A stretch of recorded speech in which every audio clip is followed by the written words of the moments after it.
When strangers looked away, one man stood up. A scared young woman cornered on a crowded bus thought she was alone until a quiet, single dad next to her made a choice that would change both their lives forever. Because sometimes being brave doesn't mean fighting. It means standing beside someone when no one else will. The city bus screeched to a stop under the dim orange glow of the streetlights. It was almost 10 p.m., the streets quiet, the air heavy with fatigue.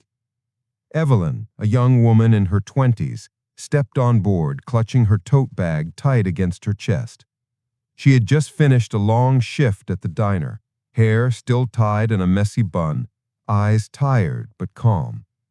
She scanned for a seat. The bus was half full, strangers with headphones, eyes glued to their phones. She sat near the middle, quietly, hoping for an uneventful ride home. But peace didn't last. At the next stop, 3 men climbed in, loud, laughing, reeking of cheap alcohol. They stumbled down the aisle, their voices cutting through the bus's low hum. One of them, a stocky man with a scar across his chin, noticed Evelyn. "Hey, sweetheart, why you sitting alone?" Evelyn looked away, clutching her bag tighter. "Ah, don't be shy," he leaned closer. "You deaf or just rude?" The bus driver stared straight ahead. No one moved. Her throat tightened. She wanted to disappear. The man laughed, his friends egging him on. "Come on, smile for me, honey." She whispered, "Please, leave me alone." That only made them bolder. From the back of the bus, Daniel, a tall man in his 30s with a calm but protective energy, looked up from his phone. Beside him sat his 6-year-old daughter, Lily, holding her stuffed bear. He saw the fear in Evelyn's eyes. That was enough. He stood slowly, stepping down the aisle, every movement controlled. "Hey," he said firmly, his voice low but commanding. She said, "Leave her alone." The men turned. "Who the hell are you?" "Someone who doesn't tolerate cowards picking on women." They sneered. "You want to play hero, huh?" Daniel's jaw tightened. "No, I just teach my daughter what a real man looks like." The lead guy smirked. "You got a big mouth, man." He stepped forward.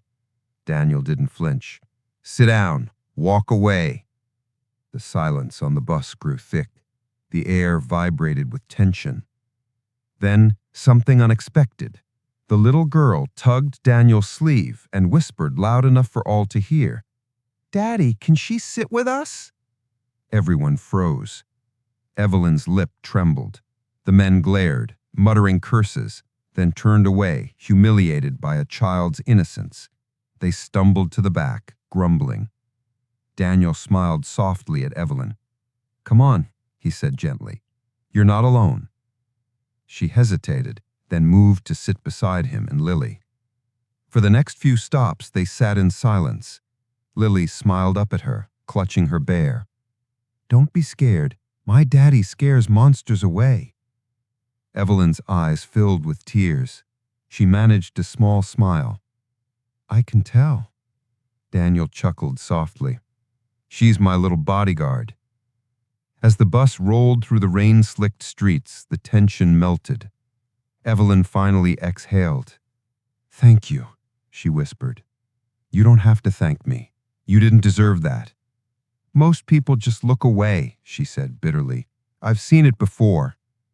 He looked at her with quiet conviction. "My wife, she passed 3 years ago. Since then, I promised Lily one thing.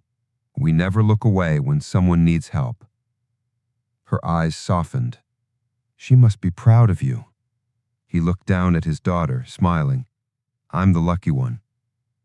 As the bus neared Evelyn's stop, she stood up. "This is me." Daniel nodded. "You want me to walk you to your building?" She hesitated, then smiled. "I'll be fine. You've done enough." Lily waved. "Bye, new friend." Evelyn smiled through tears. "Bye, sweetheart." She stepped off the bus, watching it disappear into the night. but she couldn't shake the image of that little girl, fearless, pure, reminding her that kindness still existed. The next morning, Evelyn stopped by her diner as usual. Her manager waved her over. "Hey, someone dropped this off for you earlier." She frowned, taking the small folded note and a paper bag. Inside were a few breakfast pastries and a coffee cup labeled with her name. The note read, "You're never alone in this world, Daniel and Lily." Her hands trembled. A tear rolled down her cheek. She smiled for the first time in weeks, realizing that sometimes heroes don't wear uniforms. Sometimes they ride the bus home with their kid, teaching courage without saying a word. I am Liam, and trust me, the next HOA story is even worse. Subscribe now.